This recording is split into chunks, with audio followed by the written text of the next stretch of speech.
नमस्कार, स्वागत है आपका। आप देख रहे हैं द न्यूज और मैं रानी गुप्ता आपके साथ। बीजेपी ने केरल से अब्दुल सलमान को मलप्पुरम लोकसभा सीट से मैदान में उतारा है। आपको बता दें, दरअसल वो बीजेपी के 195 प्रत्याशियों की जो पहली लिस्ट निकली है उसमें पहले इकलौते मुस्लिम कैंडिडेट है। अब ऐसे में उन्होंने बड़ा बयान दे दिया है। दरअसल उनका ये कहना है कि जो मदरसा है उसकी वजह से इनके जीवन में अंधकार हो रहा है और वो प्रधानमंत्री मोदी की रोशनी उनको जो है वो सही कर सकती है। इस तरीके का बयान देते हुए नजर आ रहे हैं। ये अपने आप में एक बड़ा बयान माना जा रहा है।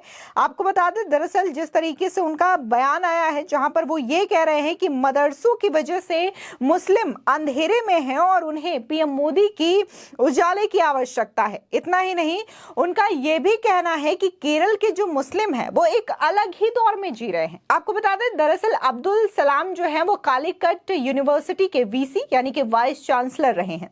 बता दें कि साल 2021 के विधानसभा चुनाव में भी बीजेपी के टिकट पर मैदान में उतरे अब्दुल सलाम खुद को पीएम मोदी का बड़ा प्रशंसक बताते हैं।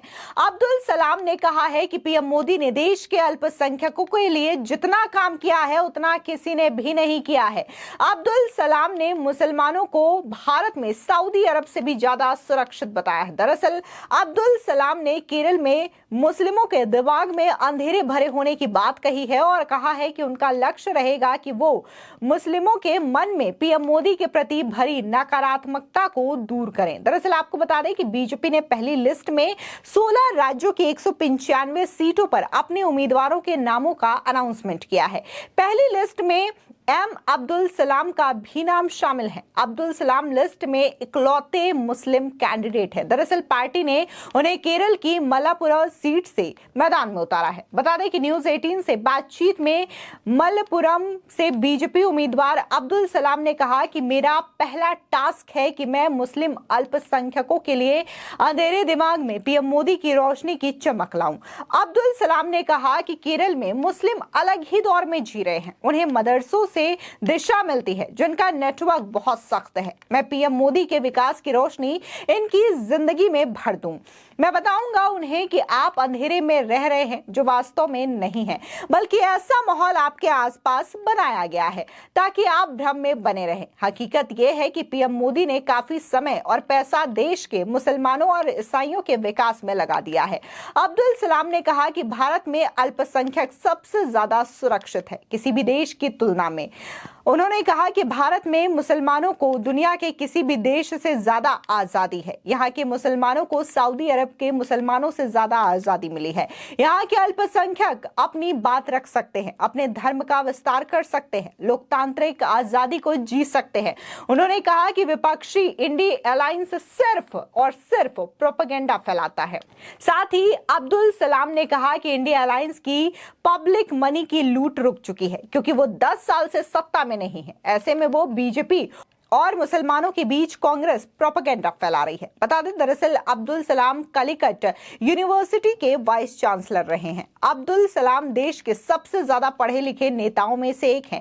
वो केरल एग्रीकल्चरल यूनिवर्सिटी में प्रोफेसर भी रहे हैं। अब्दुल सलाम ने अब तक 153 शोध पत्र लिखे हैं, तो वहीं 15 समीक्षा लेख के साथ उनकी लिखी 15 किताबें भी प्रकाशित हो चुकी हैं। वो शैक्षिक दुनिया में बड़ा नाम जाना जाता है। अब्दुल सलाम ने कहा है कि मैं तो साल 2014 से पीएम मोदी का बड़ा फैन रहा हूं। मेरे दिल तभी बीजेपी से जुड़ गया था। हालांकि मैंने 2019 में आधिकारिक तरीके से बीजेपी में एंट्री ली है। बता दें, दरअसल अब्दुल सलाम साल 2021 में केरल विधानसभा चुनाव भी लड़ चुके हैं। वो मलप्पुरम की तिरूर सीट से बीजेपी उम्मीदवार के तौर पर उतरे थे और 9,097 वोटों के साथ तीसरे नंबर पर बने। बता दें कि doctor Abdul Salam student politics के खिलाफ भी रहे। वो चाहते थे कि वो उस पर बैन लगा दें। हालांकि इस पद से रिटायर होने के बाद वो साल 2019 में बीजेपी में शामिल हो जाते हैं। बता दें कि MyNeta.info के मुताबिक उनकी कुल संपत्ति 6 करोड़ 47 लाख रुपए है। उनके खिलाफ कोई भी आपराधिक मामला भी दर्ज नहीं है। केरल में लोकसभा चुनाव में कांग्रेस के नेतृत्व वाले यूनाइटेड डेमोक्रेटिक फ्रंट यानी कि यूडीएफ ने सीट बंटवारे पर चर्चा पूरी कर ली है। कांग्रेस 20 में से 16 सीटों पर चुनाव लड़ेगी। वहीं इंडियन यूनियन मुस्लिम लीग यानी कि IUML 2 सीटों पर और मलप्पुरम और पुनानी यानी कि रेवोल्यूशनरी सोशलिस्ट पार्टी 1 सीट और केरल कांग्रेस 1 सीट पर चुनाव लड़ेगी। मुस्लिम लीग ने एक अतिरिक्त सीट की भी मांग की थी। बता दें कि कांग्रेस उन्हें एक राज्यसभा सीट देने पर सहमत हो गई है। दरअसल आपको बता दें कि इंडिया अलायंस में शामिल CPI केरल में कांग्रेस के सामने अपने उम्मीदवार उतारेगी। केरल में CPI ने अपने 4 उम्मीदवारों के नामों की घोषणा भी कर दी है और इसी के साथ ही देखने को मिला है कि वायनाड से राहुल गांधी और तिरुवनंतपुरम से शशि थरूर के खिलाफ CPI ने उम्मीदवारों का ऐलान कर दिया है। CPI महासचिव D राजा की पत्नी एनी राजा वायनाड से राहुल गांधी और पन्नियन रविंद्रन तिरुवनंतपुरम से शशि थरूर को चुनौती देंगे। इसी साइट पर दी गई जानकारी के मुताबिक साल 2019 के लोकसभा चुनाव में करीब 43% सांसदों ने अपने खिलाफ क्रिमिनल केस होने की जानकारी दी थी और इस लोकसभा में करीब 82% सांसद करोड़पति है। वहीं लोकसभा में महिला सांसदों की कुल संख्या करीब 14% है। आपको बता दें जिस तरीके से ये खबर सामने आई है, जहां पर अब्दुल सलाम जो है ये बातें करते हुए नजर आ रहे हैं। सीधे तौर पर उन्होंने ये कह दिया है कि वो प्रधानमंत्री नरेंद्र मोदी के कितने बड़े प्रशंसक हैं और 2014 से लेकर के 2024 तक प्रधानमंत्री मोदी का जो भी काम है वो उन्हें बखूबी पसंद आया है। हालांकि वो 2014 में तो बीजेपी में शामिल नहीं हुए, लेकिन फिर भी वो प्रधानमंत्री मोदी के फैन रहे, उनकी तारीफ वो करते नजर आए और हर बार उनके द्वारा जो फैसले लिए गए अल्पसंख्यकों को लेकर के उनकी भी उन्होंने तारीफ की है।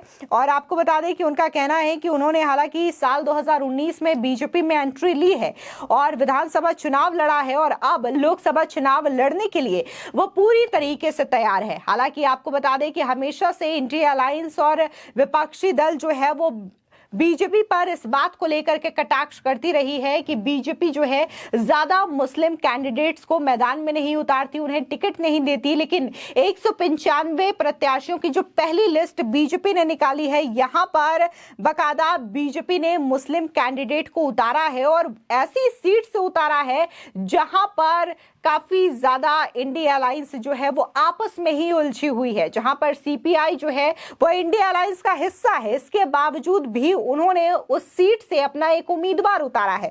चाहती कांग्रेस तो यहां से साझा उम्मीदवारी के साथ वो चुनाव लड़ सकते थे, लेकिन इसके बावजूद कई सारे हिस्से हैं जहां पर अलग अलग रस्साकशी इंडिया अलायंस में जरूर देखने को मिल रही है। फिर चाहे वो पंजाब हो, दिल्ली हो, बंगाल हो, महाराष्ट्र हो, ऐसे कई सारे स्टेट है जहां पर इंडिया अलायंस जो है वो बट जाती है और वहां पर क्षेत्रीय पार्टियों का दबदबा कुछ ज्यादा हो जाता है। फिलहाल इस पूरे मामले को लेकर के आपकी क्या राय है, हमारे कमेंट सेक्शन में जरूर बताएं। धन्यवाद।